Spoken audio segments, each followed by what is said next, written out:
बच्चों, आज हम वसंत पुस्तक से कविता चाँद से थोड़ी सी गप्पे पढ़ने जा रहे हैं। कविता को पढ़ने से पहले आइए हम इसके बारे में जान लेते हैं। ये कविता जो है वो एक 10-11 साल की लड़की के बारे में है, जो अपनी कल्पना के आधार पर चाँद से बातें करती है और कुछ सवाल करती है कि चाँद जो है वो किस प्रकार से बढ़ता घटता रहता है।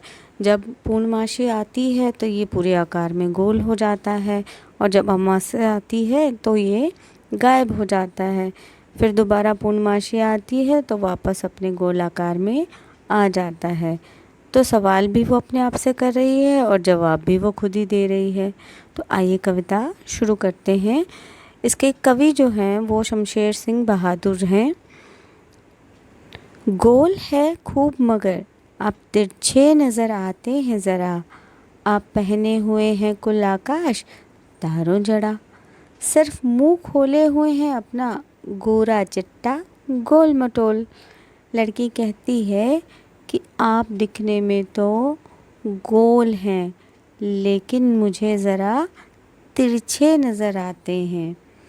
आपने आकाश कौन सा, जो तारों से जड़ा हुआ है, उसे वस्त्र के रूप में अपने शरीर पर ओढ़ा हुआ है, जिसमें से केवल आपका जो मुंह है गोल मटोल गोरा चिट्टा वो ही दिखाई देता है।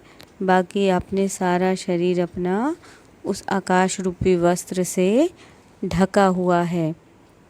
आगे कहती है, अपनी पोशाक को फैलाए हुए हैं चारों सिमत, आप कुछ तिरछे नज़र आते हैं जाने कैसे, खूब है गो की वाह जी वाह।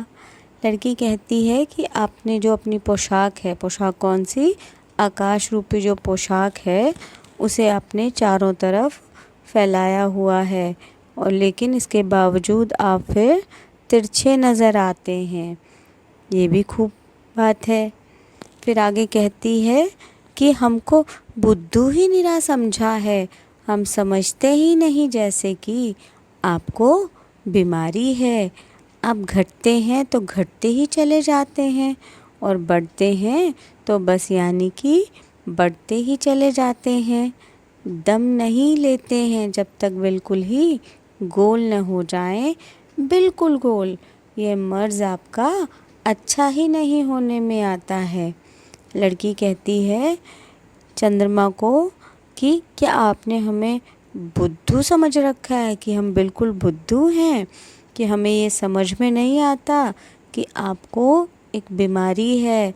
बीमारी भी कैसी, कि जब आप घटते हो तो घटते चले जाते हो, लेकिन जब आप बढ़ते हो तो बस बढ़ते ही चले जाते हो और तब तक नहीं रुकते जब तक कि आप बिल्कुल गोल नहीं हो जाते। गोल भी कैसे, बिल्कुल गोल।